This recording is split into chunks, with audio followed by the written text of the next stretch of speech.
Hi there, John Sahota here from the Active Motion Injury Clinic, the running specialist here at the Active Motion Injury Clinic. What we're going to go through today is how you can improve your speed. There's multiple different ways in which you can do that, but how can you improve your speed when running? And we're going to look at it from a biomechanical viewpoint. First and foremost, we want to make sure that everything is going in a linear direction.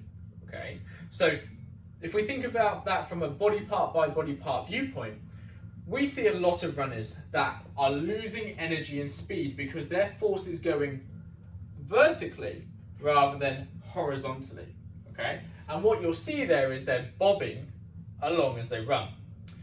Something we like to give our runners when that's the case is that feeling as though you are running under a very small ceiling, and therefore a very low ceiling. As you're running, you'll tend to think that, oh, I'm going to bump my head if I do that. And what that makes you do is instead of bobbing up and down, it makes you push your force horizontally. What you'll find is you're probably getting more drive from your buttock and from your calf to push you horizontally rather than vertically. We have created the Active Motion Run Club. It's a group on Strava where we are looking to build a community of like-minded individuals. Those that enjoy running, want to perform better, reduce down their likelihood of injury, and if injured, overcome that injury. We also are giving away free information and giveaways within there.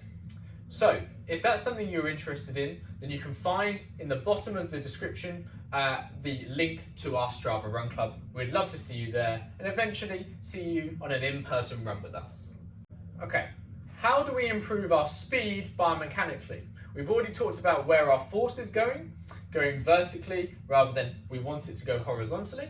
But we also need to make sure that our body parts are going in a linear direction. What we see a lot of is energy wastage through rotation.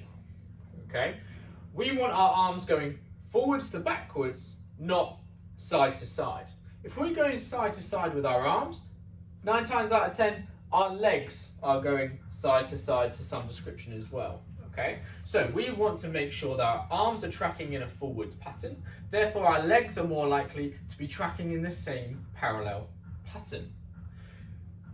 One way of looking at this is filming yourself when you run, okay, or just have that feeling that there is a football, volleyball, beach ball size in between your hands, and you don't want to come closer than that, okay? If we can get you with that energy going forwards rather than rotation, we're not losing energy, force and momentum.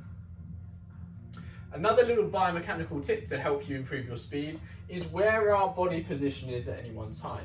We would rather be slightly more upright than slightly forwards, but we do need a slight forwards in nature.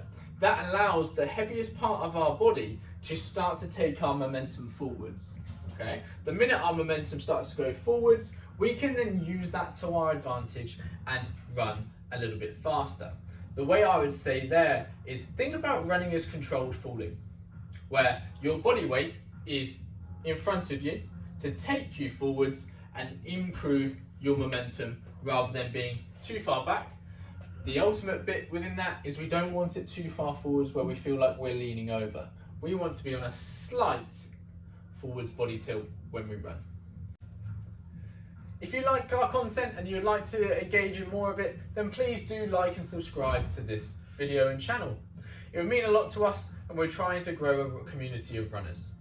You can do so by clicking the buttons below this video. When looking to improve speed, we can go into conversations about incorporating strength, power and plyometric work, eccentric work into your training plans. That's a whole nother video and a whole nother conversation which we will be bringing out in the near future. However, we can also think about where we're applying our forces when we run.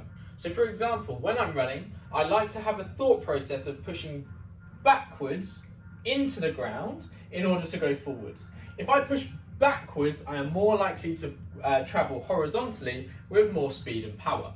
So that's a feeling of pushing through the ball of my foot back into the ground in order to propel me forwards. Just a warning, it will feel like you're using your calf and your glutes a lot more, so to ensure or to reduce down the likelihood of injury, I would recommend incorporating some calf and glute strengthening work in order to increase its capacity and its endurance to work. The other thing that I think about when I run, so we push back, I then pull my heel to my bum as I run, okay, in order to improve the stretch shortening cycle of my hamstrings. This allows me to provide more power and be quicker across my runs. It will have a feeling that my hamstrings are engaging, my heels are coming up quickly, and that allows me to cycle my legs through more quickly, more readily.